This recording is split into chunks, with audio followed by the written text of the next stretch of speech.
em busca da forma como a pessoa usa o garfo na hora de comer, né? Está em busca de entender a coceira que fulano tem no dedo do pé, o nariz escorrendo, né? Essas idiosincrasias, as particularidades, as coisas pequenas, que são, na verdade, as coisas pelas quais nós, humanos, nos interessamos, os motivos pelos quais nós nos apaixonamos uns pelos outros, ou, às vezes, também os motivos pelos quais a gente não gosta uns dos outros, né? E eu acho que se a literatura... se as outras linguagens falam sobre a realidade, a literatura não fala sobre, ela faz com que a realidade fale, né? E a realidade, quando fala, ela fala através das nuances, né? Dos detalhes, das bobagens.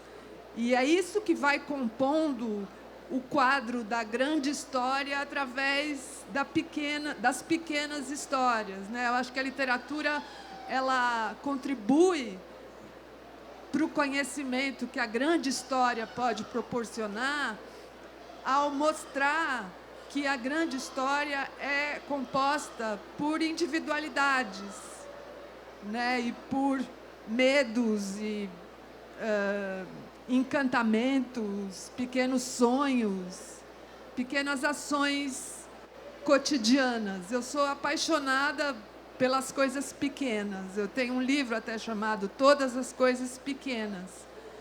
E, bom, é isso. Boa tarde. É um prazer estar aqui convosco. A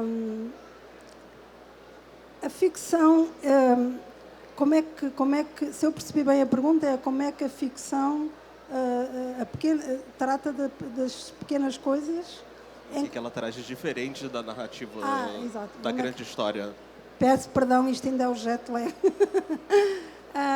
Porque é que ela trata diferente? É tudo, basicamente. A ficção não está interessada numa verdade, a ficção não está interessada sequer na realidade. A ficção está interessada na sublimação dessa realidade. Está mais interessada na imaginação do que propriamente no conhecimento, sendo que poderá, obviamente, necessitar do conhecimento. Mas, para mim, a ficção está ligada, acima de tudo, à imaginação. E está em perigo nos dias que correm, porque nós estamos muito presos à realidade. Quando eu cresci, a maior parte dos romances tinham um aviso no início do livro, na primeira página, que dizia que qualquer semelhança, qualquer coincidência com aquela história, qualquer semelhança, com aquela história era uma pura coincidência. Portanto, o autor queria dizer que, apesar daquela história parecer ser verdadeira, ele tinha imaginado. E isso era um valor.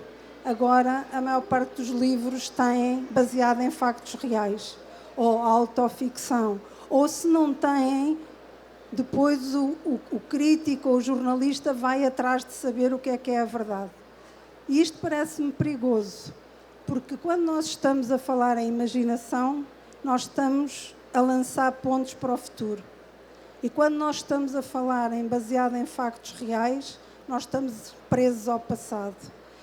E, portanto, por outro lado, a ficção serve, quer como escritora, quer como leitora, para me descentrar. E o baseado em factos reais é o contrário. É o primado do eu, da verdade, quase uma reportagem jornalística. Portanto, eu diria que estes tempos são tempos perigosos para a ficção e diria também que é também por causa disso que estamos tão perdidos. Eu penso que é o Jean-Luc Godard que, num filme que se chama A Nossa Música, disse que um povo que não se sabe ficcionar está condenado a ser destruído. Porque, desde o início, foram sempre as histórias que nos cimentaram como povo. Não foi E é esse o enorme poder da arte em geral e da ficção em particular. Não se trata de construir hospitais, não se trata de fazer pão, não se trata de salvar vidas como o médico faz, mas trata-se de a longo prazo salvar vidas nessa possibilidade de sermos outros e de construirmos outro futuro. Portanto, a arte é sempre maltratada pelos Estados, pelos governos, porque não tem urgência. Ninguém morre se não ler um livro, se não ver um filme, se não ouvir uma música. Mas no futuro o futuro será incomparavelmente mais pobre se não houver expressão artística. E penso que é isso. Pegando o gancho do que a Dulce está falando, a gente parece ter hoje no mercado cultural, não só literário, um interesse nessas histórias reais. E muitas vezes se espera da própria ficção que ela tenha um caráter documental ou que ela conte a experiência do autor. Como é que se escapa dessa aparente armadilha que a Dulce está descrevendo?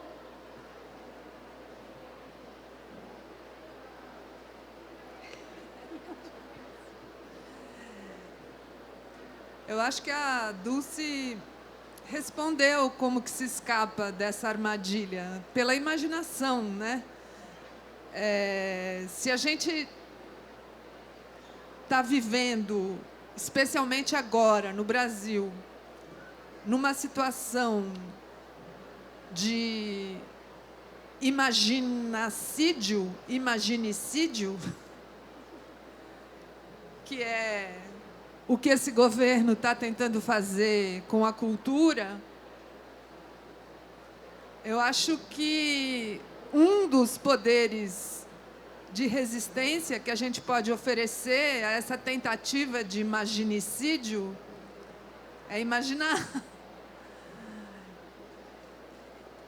Imaginar mundos melhores, imaginar mundos que não existem, imaginar o impossível. Não necessariamente impossíveis baseados no real, porque é claro que aqui não é o espaço para a gente fazer perguntas de natureza filosófica, mas, de qualquer forma, eu acho que o escritor está o tempo todo se perguntando o que é o real. Né? E eu acho que é uma visão muito estreita do real acreditar que ele é simplesmente a circunstância dita histórica, né?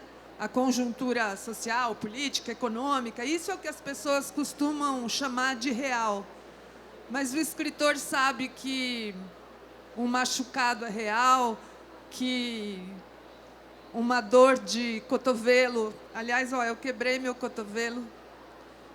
Que uma dor de cotovelo é real, que um sonho ridículo é real, que um elefante cor-de-rosa voando é real, e que a vida de cada pessoa é real, é tão real quanto, sabe, as notícias que você lê no jornal. E é a isso que a gente se dedica, nós, né? Essa espécie esquisita que são os escritores, né? Eu assumo, eu digo para todo mundo, eu assumi que eu sou esquisita, mas nós somos legião. Né? Somos uma legião de esquisitos, de pessoas que gostam de imaginar, que gostam de ler, que gostam de escrever. Então, nós somos os que escapam à armadilha, né? Nós que praticamos o que a Dulce falou, né? Que é o outro. Então, é assim, resistindo desse jeito. Sim, eu concordo que a imaginação é uma das armas, mas, mais uma vez, acho que estes tempos... E eu não quero só trazer más notícias, que eu sou uma otimista, ou não fosse, não seria escritora. Acho que tem que ser sempre otimista para passar anos fechada num projeto, a achar que alguém se vai interessar por aquilo que nós estamos a fazer. Mas ainda pegando na resposta anterior, neste primado do eu, o que acontece é que nós estamos muito focados, cada um de nós, nas nossas experiências e no nosso tempo, na nossa conjuntura, e estamos a perder a perspectiva. Nós, muitas vezes, para ver melhor, temos que nos afastar. E esse afastar não é só do espaço, é também do tempo. Mas também ou seja, se eu olhar assim para a minha mão, eu não vejo rigorosamente nada. Se eu olhar assim, vejo. E o que nós estamos a fazer neste exagero do eu, que é praticado não só pelos escritores, mas por todos nós, que usamos, por exemplo, as redes sociais, estamos a ficar completamente miúpes, porque estamos sempre a ver muito ao perto. E estamos a perder a perspectiva daquilo que fomos e de que é muito importante saber o que fomos, especialmente para não repetir as partes menos boas do que fomos. Parece-me que é essa parte que é mais importante. E, portanto, escapa-se esta armadilha do eu com a leitura, por exemplo, porque eu, quando vou às escolas, costumo dizer aos miúdos, alguns gostam de ler, outros nem por isso, eu costumo tentar seduzir os miúdos a dizer: vocês, com este objeto, que é o livro, vocês conseguem experimentar quase todas as vidas. Vocês, em geral, nós tornamos-nos adultos quando percebemos que a nossa vida, o tempo de vida não é suficiente para fazermos tudo o que imaginamos que íamos fazer.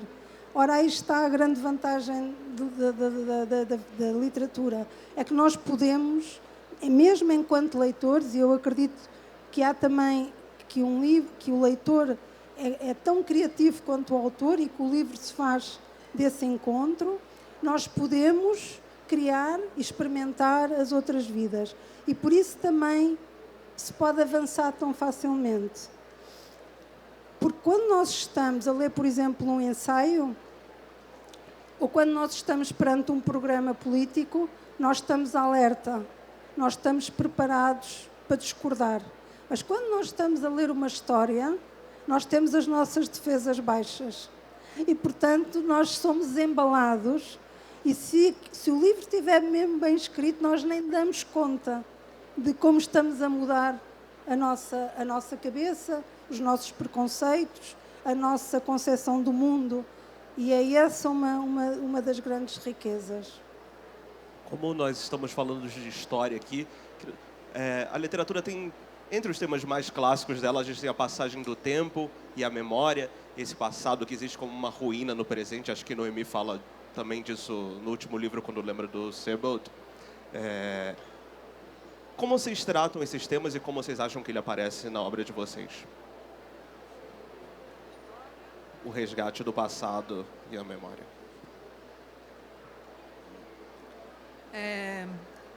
Bom, o Maurício está dando várias definições de literatura para mim.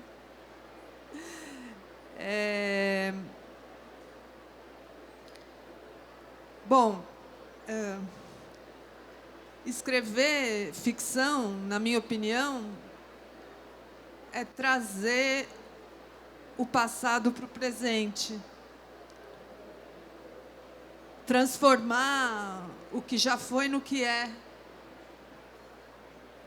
Entender de que forma as origens, tanto as minhas origens, como as origens dos meus personagens, mas também a origem das palavras, que eu sou muito ligada em etimologia, como que as origens compõem a originalidade, né? Porque a maioria das pessoas entende originalidade, que é um dos grandes anseios de qualquer escritor, né? Ser original, ser reconhecido por sua autoria, né? A maioria das pessoas entende originalidade como aquilo que é novo, aquilo que é único, exclusivo, diferente. Ninguém quase lembra que originalidade vem de origem. Ou seja, vem do lugar de onde a pessoa veio e do tempo do qual a pessoa vem.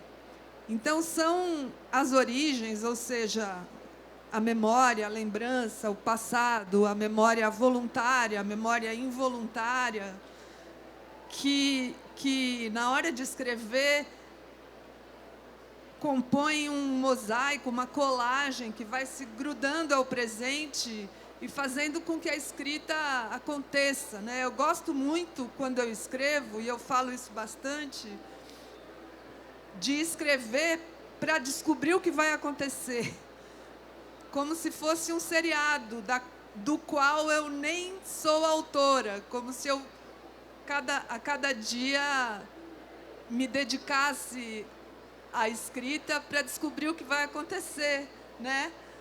Aí eu vou lá para o computador, nossa, o que será que vai acontecer hoje?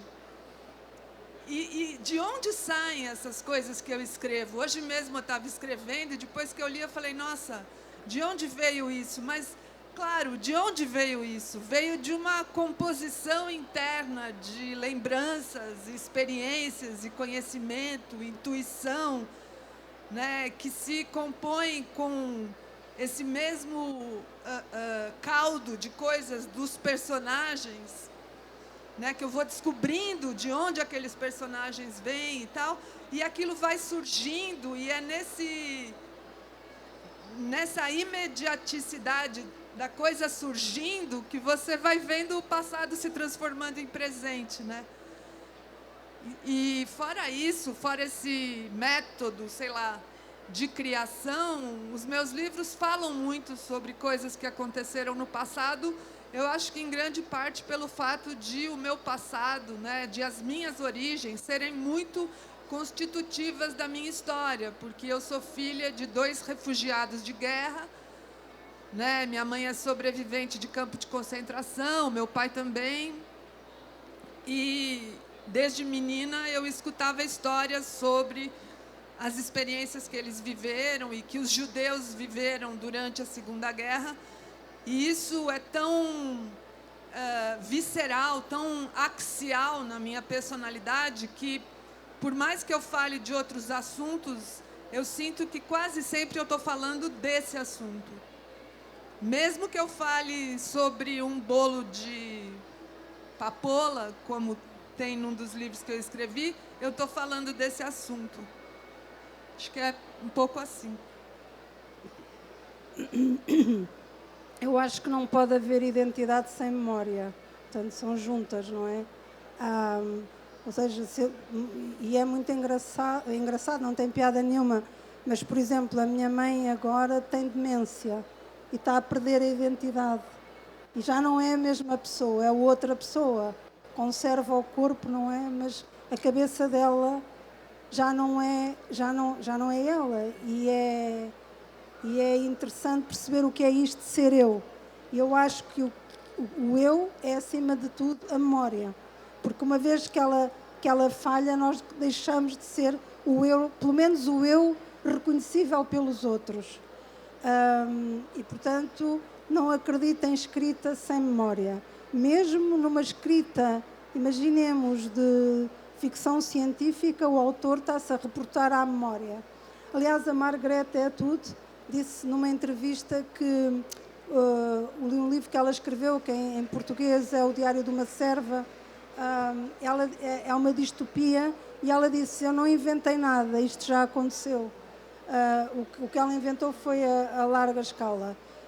E a prova é que não é uma distopia, que nos Estados Unidos agora foi revertido o direito constitucional da interrupção voluntária da gravidez. Ou seja, o passado está lá, nós sabemos o que foi, o que aconteceu. O que é, para mim, desconcertante e que me deixa completamente atarantada é que nós não saibamos evitar e que tenhamos, aliás, não é, não sabe, e que até o consigamos repetir. Eu estou convencida que, tal como nós, que lá por volta dos 70, 80 anos, começamos a avariar e começamos a esquecer, que o corpo social tem o mesmo problema. Passado uns anos, começa-se a esquecer, começa a ficar demente. Demência histórica. Exato. Eu acho que há demência histórica. Não sei se está aí algum historiador, mas acho que sim. E o que acontece é que nós saímos de um pós-guerra, e então, mais do que eu sabe, e achámos que isso não podia tornar a acontecer, que todos os direitos que nós tínhamos adquiridos, ninguém nos ia tirar. Pelo menos na dita civilização ocidental. E está a acontecer que estão a ser retirados. E estão a ser retirados tão lentamente que nos provoca uma espécie de moleza, como a história do sapo que a água vai aquecendo, não é? Provoca-nos uma espécie de moleza. E então aí é que é muito importante trabalhar a memória, porque de alguma maneira é uma forma de dizer isto aconteceu e o resultado é aquilo. Em ciência fazem-se muitas experiências para dizer, pronto, se tu conduzis um carro à velocidade X na curva Y, o mais certo é teres um acidente e o mais certo é acontecer isto ao teu corpo e etc. Em termos sociais, as experiências não são científicas, porque são impossíveis. Mas há uma grande probabilidade de nós começarmos a repetir os erros e do resultado ser semelhante. A história não se repete, mas vai-se citando. E neste momento, acho que é mais importante do que nunca trabalharmos a memória nesse sentido, porque o futuro está a ficar muito perigoso. Aproveitando que você está falando de história recente, tem a impressão que em muitos lugares, não só aqui no Brasil, nós vivemos tempos de grande indignação, né? Você está citando a reversão do direito constitucional ao aborto nos Estados Unidos e tantas outras coisas que a gente vê. Em algum segmento dos leitores parece haver uma expectativa de que a literatura dê conta de canalizar essa indignação de alguma forma. Queria saber como que vocês lidam com isso como escritores. Vocês acham que a literatura deve dar uma resposta a essa indignação? Em caso positivo, como? Em caso negativo, por quê? Bom, eu acho que a literatura não deve nada, né? Porque se ela devesse alguma coisa, ela não seria literatura. Quando eu falo assim, a literatura é um fim em si mesmo, as pessoas ficam meio estranham essa frase, né? A literatura não é um fim em si mesmo porque ela não serve a nada, ela não serve para nada e ela não serve a nada. É como a Dulce disse, ninguém vai morrer se não ler um livro ou se não assistir um filme. Então, ela não serve para nada.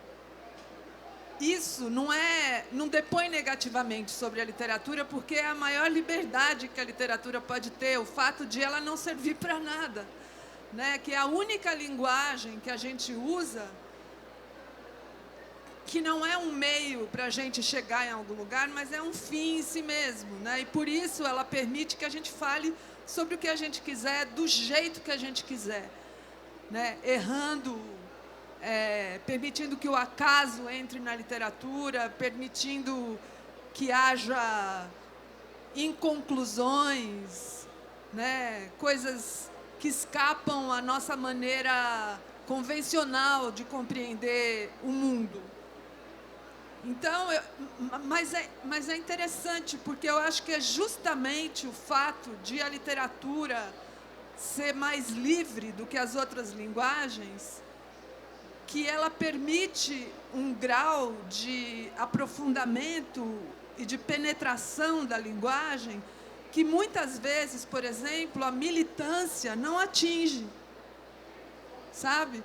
Porque a militância serve para alguma coisa, porque o panfletarismo serve para alguma coisa. Então, eu acho que é inevitável que, se o autor está indignado com as injustiças que estão acontecendo socialmente, essa indignação transpareça na sua linguagem de outras formas, mesmo que seja poeticamente, simbolicamente, metaforicamente, ela está lá, porque indignação não é só você dizer eu sou contra, sabe? Chega disso, não quero mais, né? Porque aí a literatura vira para alguma coisa, sabe? Então, eu sempre falo assim, eu acho muito importante que o escritor se posicione politicamente, especialmente vivendo no Brasil de 2022. Eu acho que se o artista não fala, isso que está acontecendo está errado, acho que ele está em dívida com a sociedade. Mas o que ele escreve, não. O que ele escreve, ele é livre para escrever o que ele quiser, do jeito que ele quiser. É isso. Eu acho que a literatura não serve para nada de uma maneira... Ou seja, mal do autor que faça alguma coisa a pensar que vai servir para alguma coisa. Mas a literatura acaba por servir para muito. E pelo menos até agora tem servido. Há uns livros que eu gosto muito e que releio e que foram maneiras de nos mudar e que consubstanciam maneiras de mudar pensamento. Por exemplo, a Madame Bovary, aquele tédio daquela mulher é o exemplo, que aliás foi escrito por um homem, o que eu acho também que é bastante interessante. Mas quer dizer, nunca mais o adultério, nem a vida de casada foi vista da mesma maneira. Nunca mais a culpa foi vista da mesma maneira depois de ler O Crime e Castigo. E eu sei do que estou a falar porque eu estudei Direito. E nada em Direito Penal me disse tanto como O Crime e Castigo do Dostoiévski. Portanto, nada me disse tanto sobre a memória, e já li alguns ensaios, como, por exemplo, o Proust. Portanto, aquela maneira de perceber como é que a minha memória trabalha, eu percebi lendo romances, não foi lendo ensaios. Portanto, a literatura, o escritor não pensa, eu vou fazer, mas acaba por acontecer. Talvez agora o que seja diferente é que a literatura tem muitos concorrentes. E nós estamos num mundo substancialmente diferente deste mundo, que era mais pequeno e que era mais isolado, porque ler um livro é muito mais difícil e demorado do que ver um filme, do que ouvir uma música ou do que ver um vídeo no YouTube. E o mundo está muito, muito diferente, e será um erro se os escritores não reconhecerem essa diferença. Será um erro se os escritores continuarem a usar os mesmos mecanismos que os nossos antepassados, os escritores dos séculos passados fizeram. Houve saltos significativos no romance. Por exemplo, a Virginia Woolf conseguiu que a narrativa se passasse num dia com a Mrs. Dalloway. Isso foi um salto enorme na narrativa. Foi uma revolução. E neste momento o que me parece é que talvez nós não estejamos a saber acompanhar o tempo. E, portanto, as pessoas estão a ficar divorciadas da literatura porque o efeito espelho não está a funcionar. As pessoas dizem, isto não é a minha vida. A minha vida não é isto. A minha vida já é outra coisa. E eu percebo a dificuldade. É muito difícil pôr uma nova realidade, criar uma linguagem literária para uma nova realidade. Mas temos que errar, temos que arriscar para pô-la, porque o mundo é substancialmente diferente. Eu não sei vocês, mas eu estou um pouco cansado de viver acontecimentos históricos. Acho que a gente podia... E eu queria aproveitar falar do grande acontecimento histórico recente. Um deles foi a pandemia, que a gente ficou muito tempo em uma situação muito difícil, acho que especialmente aqui no Brasil.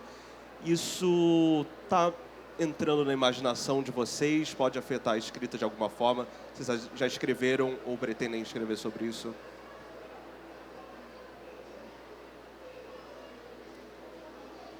Sim. A pandemia, agora eu vou falar de um ponto de vista bem pessoal. A pandemia, para mim, foi muito paradoxal. É quase como se eu tivesse vivido uma divisão assim, interna. Porque, ao mesmo tempo em que eu estava vendo o horror que estava acontecendo aqui no país, pessoalmente, estava muito bom. ficar em casa e escrever. E cozinhar, assistir filmes e ficar sozinha em casa com meu marido, né? Coisas que a gente não pode fazer quando não está forçosamente isolado. Então, esse mesmo paradoxo também foi muito foi muito interessante criativamente também, para eu pensar nesses paradoxos que o brasileiro vive, né? De não suportar o que está acontecendo e, ao mesmo tempo, né, ter uma disposição, um ânimo, uma alegria que é inexplicável. Então, a pandemia está dentro de mim, como ela está, acho que dentro de todo mundo, né, e também, principalmente, dos brasileiros. E eu acho que ela está agora, essa condição que nós vivemos, essa condição política que a gente viveu, está presente em tudo que eu escrevo, mesmo que não apareça explicitamente. Eu estou escrevendo um livro agora, que acho que vai sair no ano que vem, e que, embora ele não fale explicitamente da pandemia, eu acho que ele não poderia ter sido escrito caso eu não tivesse passado por ela, sabe? Porque fala de uma condição de sofrimento, de isolamento, que eu não conhecia antes da pandemia.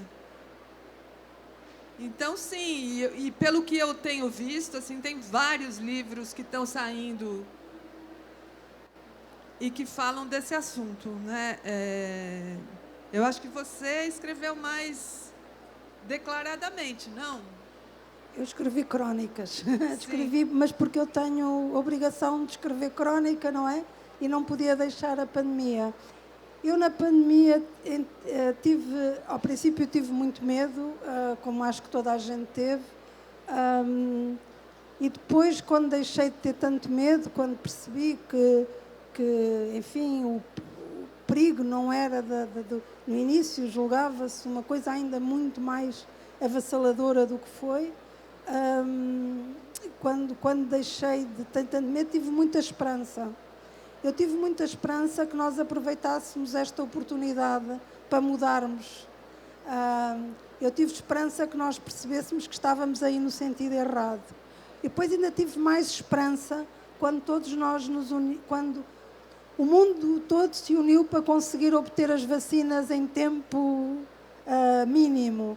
E eu pensei, olha, que engraçado, vão perceber que funciona, vão perceber que o trabalho conjunto funciona. Claro que havia exceções, e uma das exceções era o Brasil. Era o Bolsonaro a dizer da gripezinha e a dizer disso. E também era o Trump nos Estados Unidos. Curiosamente, doía-me mais ouvir o Bolsonaro do que o Donald Trump, por uma razão, porque ele fala a minha língua, ou eu falo a língua dele. E quando se fala a mesma língua, sente-se de forma diferente.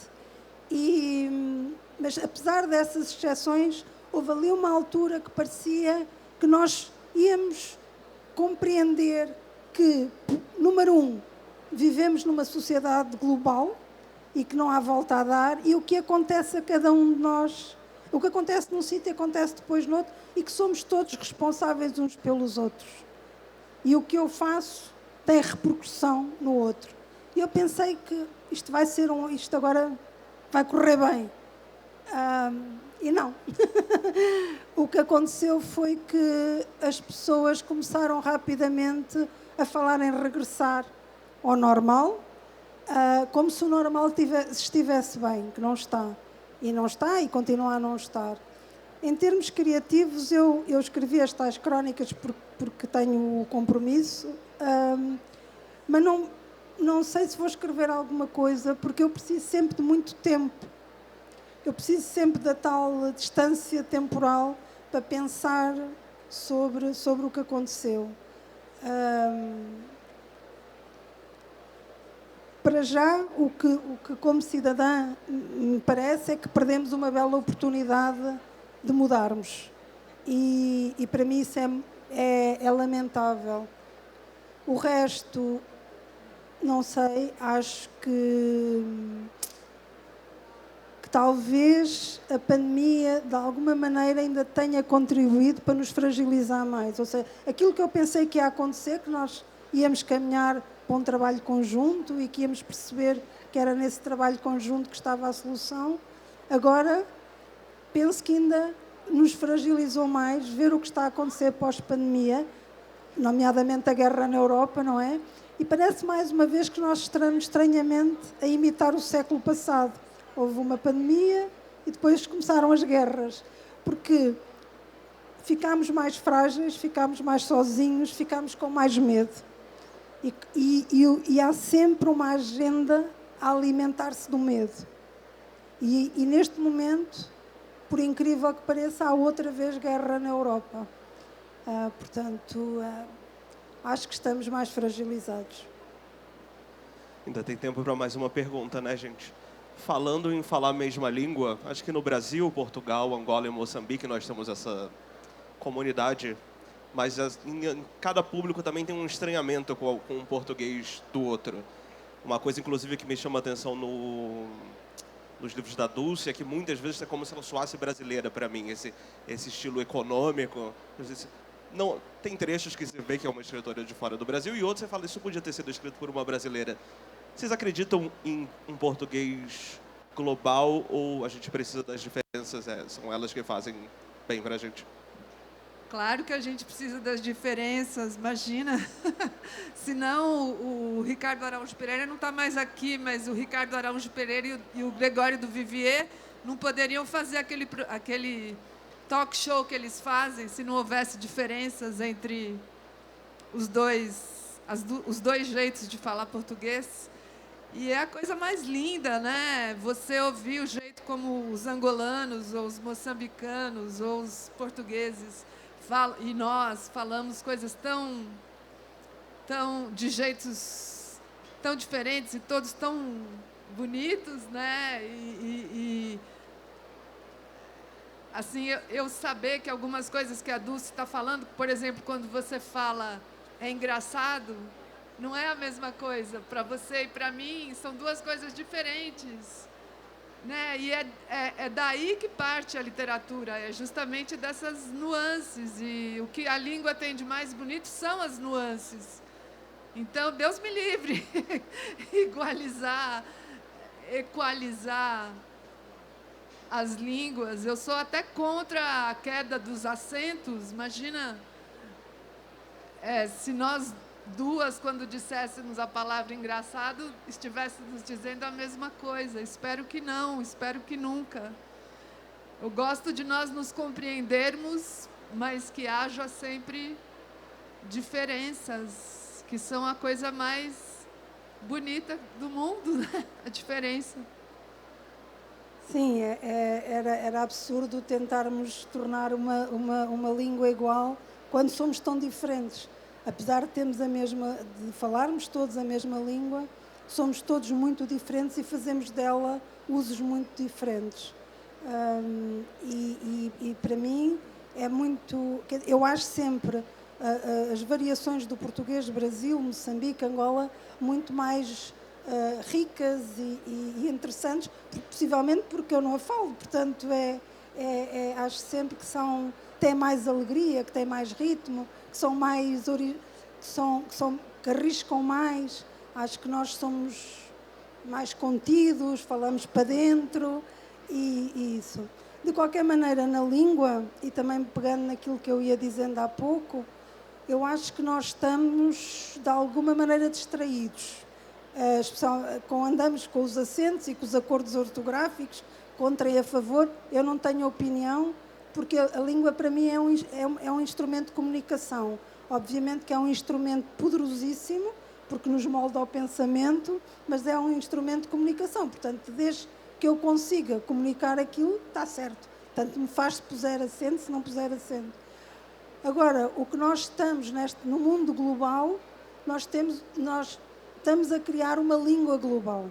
E, de alguma maneira, enquanto estamos distraídos com estas questões mais particulares, estamos a ser colonizados por uma língua, que neste caso é o inglês, que é uma língua franca desse mundo global. E, por exemplo, os miúdos agora leem mais em inglês do que leem em português. Não sei se é, pelo menos em Portugal, porque é a língua da internet. Portanto, é a língua global, é a língua que eles têm acesso a mais pessoas. E isso seria muito interessante nós refletirmos sobre isso. Porque as pessoas... Portanto, o que acontecerá é que ficaremos numa grande desvantagem. Porque não aprendendo e não ensinando as nossas crianças de pequenos, eles vão ficar numa grande desvantagem nesse tal mundo global. E também, como eu digo, estamos distraídos porque é uma coisa nova. De antes, aquele bocadinho que sabíamos de inglês e de francês dava para as viagens, para pedir o croissant em França e para pedir por favor, mas agora não. Agora não. Agora há uma sociedade global e virtual e passa-se noutra língua. E nós deveríamos pensar sobre isso. Ainda tem tempo para mais? Alguém vai me avisar na hora que tem que acabar? Ou eu encerro aqui? Tem mais 5? Então vou voltar a um assunto lá de trás do começo dessa conversa. Eu lembro de uma entrevista antiga da Dulce, me perdoa se eu citar de cabeça errado. Eu lembro que você estava um pouco impressionada como o retorno tinha repercutido bem em outros países, onde as pessoas não sabiam a história dos retornados. E eu lembro que esse tema do desterro é uma coisa que aparece no trabalho de vocês duas, que é um das grandes tragédias do século XX e também do século XXI, e vai continuar sendo. Como vocês tratam esse tema do desterro e por que essas histórias de desterro parecem mexer tanto com os leitores?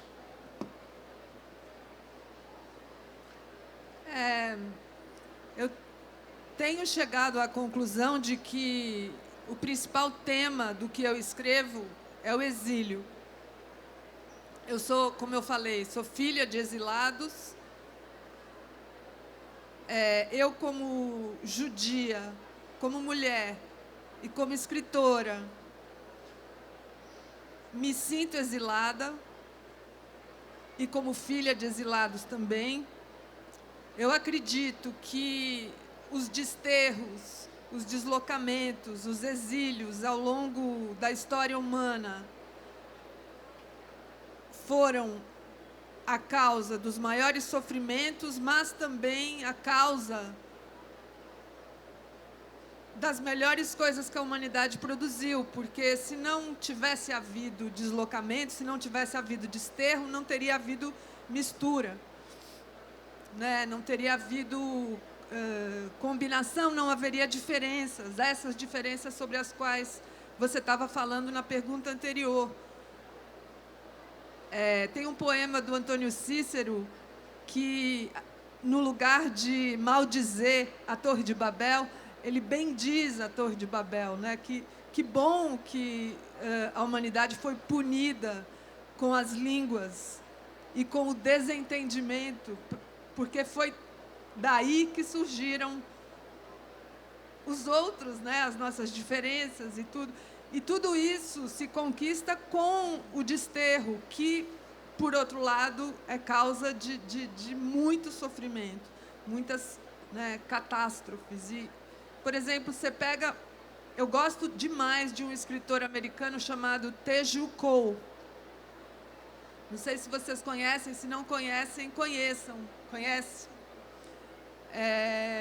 O Teju Cole. E ele fez uma série de palestras chamadas Ética, Experiência e... Esqueci o nome da terceira, também é com a letra E. Esqueci. Ética, Experiência e Êxtase, não sei. Enfim, mas ele vai para a Itália atrás de quadros do Caravaggio. E numa dessas cidades onde tem um afresco do Caravaggio, é uma cidade onde aportam os barcos dos africanos que tentam entrar na Europa. E ele chega no porto de uma dessas cidades, ele vê um barco onde morreram vários africanos que estavam chegando, e ele entra dentro desse barco, e lá ele sente o cheiro dos refugiados. E, ao mesmo tempo, ele compara com um quadro do Caravaggio, que é o Lázaro ressuscitando. É o Lázaro, né, que ressuscita? É o Lázaro ressuscitando, Jesus fazendo o Lázaro ressuscitar, e à distância tem uma mulher tapando o nariz, porque acho que ninguém nunca pensou como cheirava mal o corpo do Lázaro, que já estava morto fazia alguns dias. E ele fala uma coisa tão linda, ele fala: a literatura é a língua que faz você sentir o cheiro, né? Faz você sentir o cheiro do Lázaro, que o Caravaggio retratou, faz você sentir o cheiro dessas pessoas que estão se deslocando, e que não é só uma questão sociológica, né? É uma questão de amor, de entrega, de reconhecimento de si pelo reconhecimento do sofrimento do outro. É o cheiro, sabe? Então, eu quero me dedicar a isso, a esse sofrimento e a esse amor, que é você, né, ver o que significa você não pertencer, né? Porque acho que a literatura é isso, é o mundo daqueles que não pertencem. Eu não quero pertencer, sabe? Quando eu... É como aquele filme argentino, sabe? Quando, acho que é uruguaio, não sei. Quando o cara ganha o prêmio Nobel, ele fala: que catástrofe! O que eu fiz de errado para merecer o prêmio Nobel, sabe?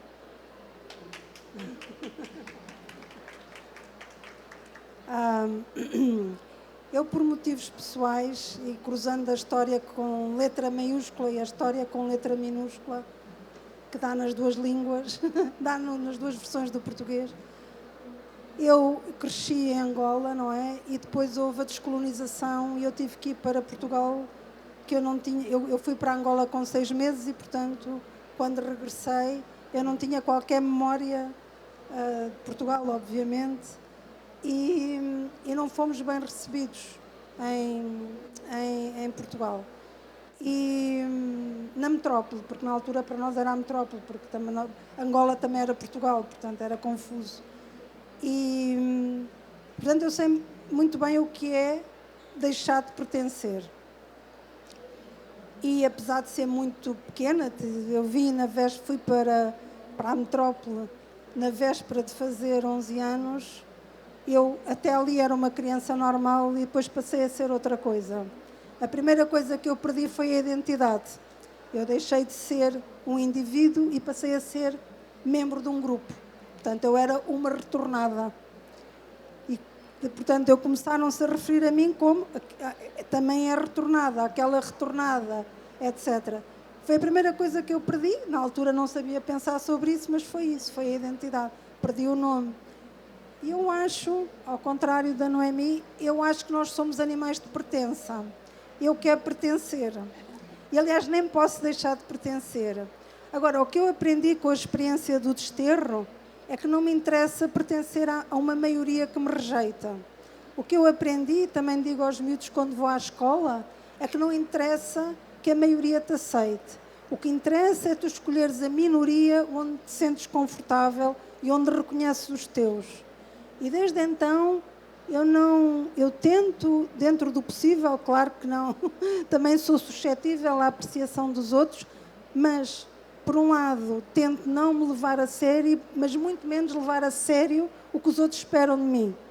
Portanto, é-me quase indiferente. Não os meus, aqueles a que eu escolhi pertencer, mas eu acho que nós somos seres de pertença. Não podemos existir sem esta ideia de um... Em português não há uma palavra tão boa como... Todas as línguas têm palavras que são melhores do que outras. Em inglês há uma palavra que é home, que é lar. Em português não fica... Pelo menos em português de Portugal, lar é o sítio para internar idosos, para internar os velhos. Não é assim grande coisa. Mas este desejo de ter uma casa, de descobrir a casa e de como é que se chega à casa, primeiro penso que é a história da literatura por si só. E, por outro lado, penso que é o destino de cada um de nós. Descobrir a casa, descobrir onde pertencemos. Às vezes demora-se uma vida inteira e não se descobre. Eu acho que eu estou no bom caminho, eu acho que eu já percebi onde pertenço. Agora é trabalhoso pertencer, porque nos traz responsabilidades, não é? Nisso eu quero pertencer, sim. Mas acho que a gente não está falando coisas opostas, não. É porque Do Nobel também não dizia que não. Não dizia, né? Nesta coisa que não dizia de um nem dizia de nenhum, quer dizer... Eu também não, claro que não. Eu estou só citando esse exemplo, né? É o grande pertencimento, mas eu acho que a gente não está falando coisas opostas, não, porque você falou, né? Eu quero pertencer a esses grupos em que eu sou aceita, e que geralmente não são o grande pertencimento, né? Mas eu acho que isso é também, se calhar, um engano nosso. É aquela história de que, visto ao perto, ninguém é normal. Eu acho que não há ninguém que diga, eu pertenço a tudo. Eu sou parte de tudo, a não ser um idiota. Tem sim, tem muita gente. O Bolsonaro. Mas quer dizer, mas não é real. Ou seja, acho que nós todos...